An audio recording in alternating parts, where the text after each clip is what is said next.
Assalamualaikum warahmatullahi wabarakatuh. Halo anak-anak, apa kabar kalian semua? Ya, sama seperti kalian, Bapak juga sedang ada di rumah. Jadi, Bapak menjelaskan juga dari rumah. Semoga kalian semua selalu sehat-sehat saja ya.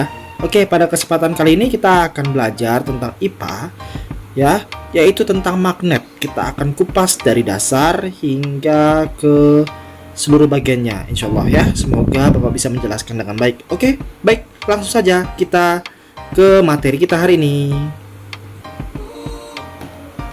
Oke, sejarah penemuan magnet. Nah ya, jadi sejarah penemuan magnet itu pertama kali ditemukan berasal dari Yunani ya.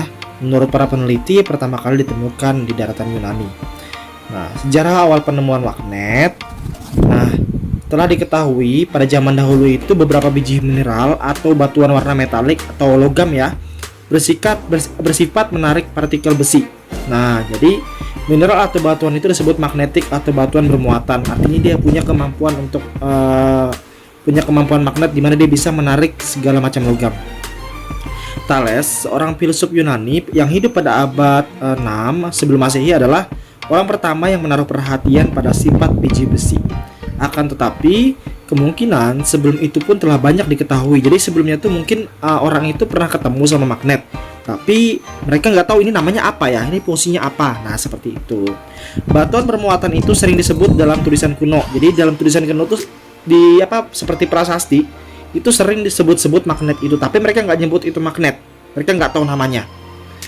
Batu bermuatan itu kemudian dinamai magnet. Kata magnet sendiri berasal dari kata Magnesia, yang berarti sebuah wilayah di Asia kecil, tempat ditemukannya banyak endapan magnetik. Jadi awal mulanya itu di Magnesia ini merupakan banyak sekali endapan-endapan batu-batu logam yang mengandung unsur magnetik. Oke, kita masuk ke slide berikutnya. Nah, di sini setelah mengamati berbagai kejadian fenomena, ternyata kemampuan magnet itu sendiri untuk menarik besi yang terkuat berada pada dua bagian ujungnya, yaitu bagian kutub utara dan kutub selatan. Nah, itu disebut kutub utara magnet dan kutub selatan magnet. Penggunaan magnet sendiri dalam kehidupan manusia sudah dilakukan oleh bangsa Cina sejak zaman dahulu sekali, 4500 tahun. Bayangkan, lama sekali ya. Nah, pada waktu itu kompas dibuat dengan cara mengembangkan, yaitu mereka ngapungkan seperti jarum magnet ya di permukaan air, kemudian dia akan mengarah sendiri ke utara. Seperti yang kalian ketahui, salah satu bentuk jarum tuh ada yang salah satu bentuk magnet ada yang berbentuk jarum. Nah, seperti itu ya. Oke, karena pada saat itu perdagangan antar bangsa semakin berkembang, pada tahun 950 Masehi penggunaan magnet sebagai petunjuk arah dikenal oleh bangsa Eropa yang dinamai sekarang kompas. Oke. Kita lanjut. Nah, ini materi kita hari ini ya. Jadi magnet itu ada asalnya. Jadi asalnya ada yang alami seperti tadi batu-batuan yang ada di daratan Magnesia. Lalu ada magnet buatan yang kita bisa buat, yaitu dengan cara menggosok, induksi, elektromagnet. Nah, terus ada sifat-sifatnya. Ada yang tetap, artinya dia bisa bertahan lama. Ada yang sementara, dia tidak bisa bertahan lama. Lalu ada bentuk yang bentuknya teratur, ada yang bentuknya tidak teratur atau abstrak seperti batu tadi kan bentuknya tidak teratur. Lalu pengaruh benda magnetik dan benda non magnetik. Nah, ada dua ya. Jadi kalau benda magnetik nanti apa Bapak jelaskan, dan benda non magnetik apa nanti kita jelaskan. Daya tarik logamnya juga ada 3 macam. Ada ferromagnetik, ada paramagnetik, dan ada diamagnetik. Nah ya, oke, baik, kita akan Bapak akan jelaskan poin-poin ini secara singkat. Oke. Nah, penemuan magnet. Oke, pengertian magnet tadi ya. Tadi penemuan sudah, sekarang pengertian.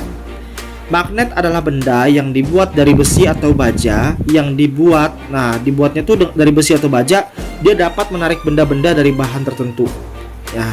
Magnet memiliki kutub utara dan kutub selatan. Gaya magnet terkuat berada di kedua kutubnya, baik itu south atau selatan atau north artinya utara. Jadi kalau kalian punya magnet, pasti kemampuan rekatnya, kemampuan lengketnya yang paling kuat di bagian kutubnya nih. Pak, apakah di tengah sini nggak lengket? Lengket juga, cuma tidak selengket yang ada di kutubnya, tidak sekuat yang ada di kutubnya. Oke. Nah, ini beberapa bentuk magnet secara umum ya. Ada magnet jarum, ada magnet tabung, ada batang, ada magnet cincin, ada juga magnet huruf U. Tapi magnet tidak terbatas ini saja ya. Jadi banyak sekali magnet-magnet berbentuk lain sesuai dengan kebutuhan-kebutuhan manusia. Nah, sekarang kita masuk ke sifat-sifat magnet. Oke, Bapak akan jelaskan ini ya. Yang pertama, kutub magnet yang sejenis atau senama jika didekatkan akan tolak menolak. Nih seperti ini ya. Kalau di utara sama utara didekatkan akan tolak menolak ya. Dia sejenis ya. Nah, karena dia sejenis jadi dia akan tolak menolak, dia tidak akan bisa melengket. Nah, kutub magnet yang berbeda jenis atau tidak senama jika didekatkan akan tarik menarik. Nah, ini utara ketemu selatan atau selatan ketemu utara, dia akan saling tarik menarik. Dia akan menjadi lengket. Nah, dia akan merekat karena dia kutubnya tidak sejenis. Itu adalah salah satu sifat umum dalam magnet. Jadi kalau dia sejenis kutubnya, dia tidak akan bisa tarik menarik. Kalau dia tidak sejenis atau tidak senama, maka dia akan tarik menarik. Oke. Gaya tarik atau tolak magnet paling besar terletak pada kutub-kutub magnet seperti tadi yang dikatakan ya. Jadi bagian paling kuat tuh ada di kutubnya. Jadi kalau kalian sejenis kalian rekatkan gitu, dia akan tolak menolak, akan susah ditempelkan. Magnet dapat menarik benda-benda yang terbuat dari logam seperti besi, baja, dan nikel. Nah, tapi ada juga logam lain yang tidak bisa lengket ya. Nanti akan ada di slide berikutnya. Oke, kita masuk ke slide berikutnya. Nah, kita masuk ke benda magnetis dan benda non-magnetis tadi. Kalau benda magnetis, artinya dia dapat ditarik oleh magnet. Artinya benda magnetis ini dapat ditarik oleh magnet seperti besi, baja, dan nikel tadi. Dia bisa lengket ke magnet. Ya, itu namanya benda magnetis. Tapi kalau benda non-magnetis, dia tidak dapat ditarik oleh magnet. Ya, seperti kayu, kaca, karet, dan plastik. Tapi ingat, ada juga logam yang dia tergolong non-magnetis seperti tembaga, aluminium. Dia tidak dapat ditarik oleh magnet karena kerapatannya berbeda dengan baja dan besi. Kalau besi ini kerapatannya padat sekali. Kalau aluminium dan tembaga berbeda sehingga dia tidak dapat ditarik oleh magnet. Jadi benda yang tidak dapat ditarik oleh magnet disebut sebagai non-magnetis. Oke, jelas ya? Kita lanjut ke slide berikutnya. Oke, nah ini kalian pernah kan pasti di rumah itu pada saat kalian buka kulkas gitu kan? Nah, pada saat kalian buka kulkas, kalian penasaran kok kulkas ini kalau ditutup lampunya mati, kalau ditarik lampunya nyala ya? Nah, itu ada semacam indikator di atasnya, ada tombol yang dia akan tertutup apabila pintunya kalian tutup. Nah, pasti penasaran kan kenapa sih di dalam pintu kulkas itu di pinggiran pintu kulkas itu ada karet. Jadi pada dasarnya anak-anak, makanan yang kita taruh dalam kulkas itu tujuannya adalah agar awet, agar tidak cepat basi atau busuk. Nah, kalau kita letakkan makanan di tempat terbuka, maka bakteri kuman akan mudah masuk melalui udara. Akan tetapi, kalau kalian letakkan di dalam kulkas, suhu dingin kulkas akan menghambat bakteri-bakteri tersebut berkembang biak, sehingga pembusukan atau bahkan fermentasi pada makanan kita akan lambat terjadi. Makanya sayur-sayur, buah-buahan, ikan-ikan, ayam, daging, dan semacamnya kita simpan di dalam kulkas agar awet karena pembusukannya akan lambat. Seperti itu. Nah, dalam pintu kulkas ini juga ada teknologi magnet loh anak-anak. Jadi supaya apa ada magnet? Supaya rekat. Kalau misalnya tidak rekat, kalau pintu kulkasnya nggak rapat, nanti suhunya tidak dingin, otomatis makanan jadi cepat basi. Jelas ya? Nah, oke, kita lanjut ke contoh berikutnya. Ini pemanfaatan dalam sehari-hari ya. Nah, pasti kalian yang kulkasnya terbuat dari logam di pintunya, dia pasti kadang-kadang kalian suka nempelin magnet tuh di depan pintunya. Nah, itu adalah salah satu pemanfaatan untuk membuat catatan-catatan. Misalnya, hari ini masak daging apa? Nah, kalian tempel di kulkas. Itu adalah pemanfaatan dari magnet. Terus yang punya dompet, tas pasti punya nih. Nih, dia lekat seperti ini, dia penutupnya pakai magnet. Ya kan?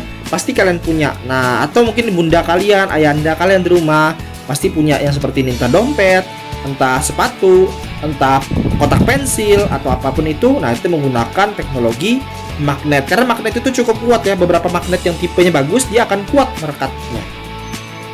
Oke, kita lanjut ke contoh berikutnya. Nah, ini obengnya.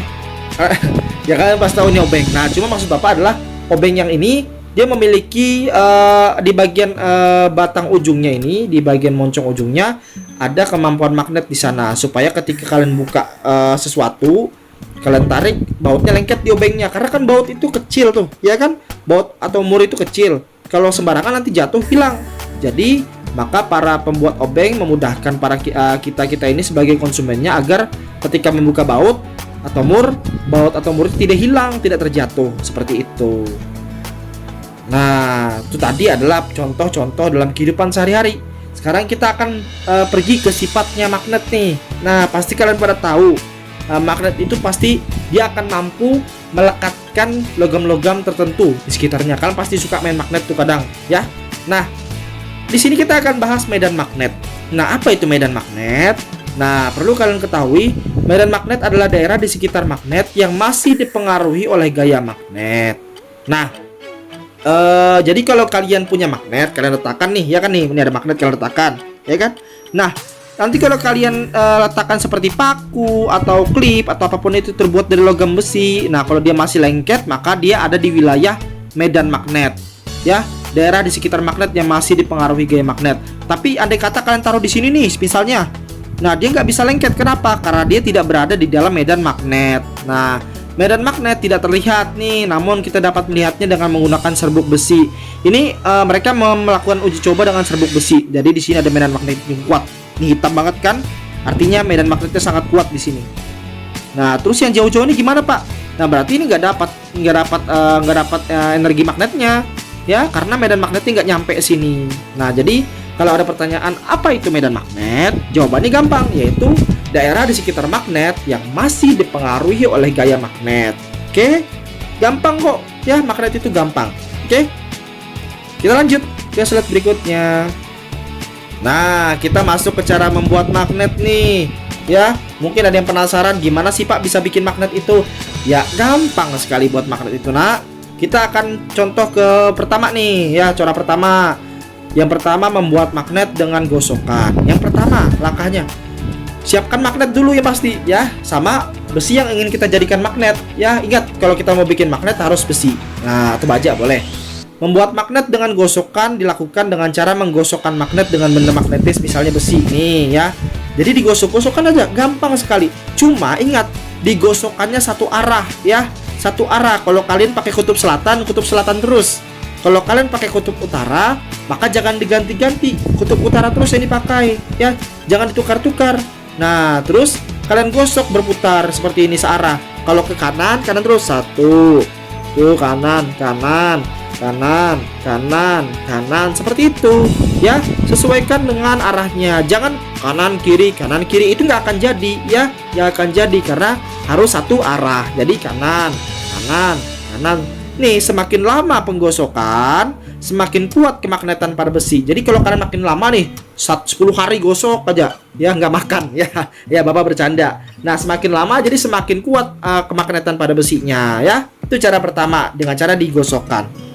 Yang kedua adalah dengan cara induksi. Nah, ini sifatnya sementara nih, ya, atau dia tidak tetap. Benda magnetis yang akan dibuat magnet didekatkan pada magnet. Nah, ini ya. Ini magnet nih, ada nih. Kita punya magnet, kita taruh di sini. Terus ada besi yang bukan magnet, tapi dia bisa lengket pada magnet. Akan tetapi kita tempelkan paku di bawah besi tadi, dia bisa lengket. Padahal besi yang ini nih nggak bisa nempel kalau nggak ada magnet. Artinya besi yang ini bisa didekat oleh paku-paku ini karena adanya magnet di atasnya. Jadi induksi ini berjalan. Dari ini magnet ini memberikan energi magnet pada besi yang ada ini, maka logam-logam atau paku-paku yang di bawahnya bisa lengket ke sini. Jadi dia dapat energi magnet juga, tapi cuma sementara. Kalau ini dilepas magnetnya ya nggak dapat lagi, paku-pakunya jatuh ke bawah semua. Ya, itu namanya induksi, ya. Yang ketiga adalah dialirkan listrik. Nah, ini ada kawat nih, ada kabel, ya. Kabel ini ada kutub positifnya, ada kutub negatif pada baterai. Bisa pakai baterai, bisa pakai aki, terserah aja. Yang penting bisa diisi. Nah, membuat magnet dengan cara dialirkan listrik dilakukan dengan cara melilitkan kabel ke benda magnetis yang akan dibuat magnet. Misalnya ini paku besi kan. Nah, kedua ujung kabel dihubungkan dengan baterai atau sumber listrik yang lain. Nah, nanti listrik ini akan mengalir ke besi ini, ke paku besi ini. Nanti otomatis dia akan dapat kemampuan magnet. Jadi yang sekarang kelas 6 atau yang sekarang kelas 4 atau sekarang kelas 5, yang perlu kalian pahami adalah sifat magnet itu tidak lepas dari listrik. Magnet tercipta karena adanya listrik di dalamnya, ada muatan listrik di dalamnya. Nah ya, jadi seperti itu. Nah, kalau sumber listrik dilepas, ini kabelnya kita lepas, ya sifat kemagnetan pada pakunya juga hilang, karena tidak ada lagi yang mengalirkan energi ke paku ini. Nah, itu namanya dialiri listrik atau elektromagnet. Wah, keren bapak nyebutnya ya, elektromagnet. Ya nggak tahu salah apa benar tuh. Oke, kita lanjut ke slide berikutnya. Oke, kita sudah masuk ke slide terakhir nih ya. Jadi videonya jangan panjang-panjang pak, nanti kuotanya habis. Oke, ini bapak persingkat nih. Kita lanjut ya. Cara menghilangkan daya kemagnetan. Yang pertama, dijatuhkan atau dipukul-pukul. Wah, dipukul-pukul sampai patah. Jadi dia akan hilang magnetnya ya. Sedikit demi sedikit daya kemagnetannya akan hilang dengan sendirinya ya. Semakin kalian pukul akan semakin hilang. Apalagi kalau misalnya awal batang besar, kalian patah sampai kecil, dia akan jadi habis. Selanjutnya adalah pemanasan pada magnet. Nah, dipanaskan, dibakar, dia akan hilang ya. Sifat kemagnetannya akan berkurang lah, bahkan bisa sampai hilang kalau dibakar itu, tergantung api yang kalian gunakan. Dialirkan listrik bolak-balik atau AC. Nah, perubahan arus listrik mempengaruhi letak dan arah magnet elementer. Seperti yang Mbak bilang tadi, di dalam magnet itu ada listriknya. Jadi kalau misalnya listriknya hilang, maka yang terjadi adalah magnetnya juga tidak akan ada. Seperti itu ya. Jadi ada 3 ini. Dipukul-pukul, dijatuhkan, dipanaskan, lalu bisa juga dialirkan listrik arus bolak-balik. Bisa pakai baterai, bisa pakai aki. Oke, baik. Bapak rasa jelas ya untuk penjelasan hari ini. Semoga bermanfaat buat kita semua. Mau kalian kelas berapapun ya. Semoga ini bermanfaat ya. Sampai ketemu lagi di lain waktu. Dadah. Assalamualaikum warahmatullahi wabarakatuh.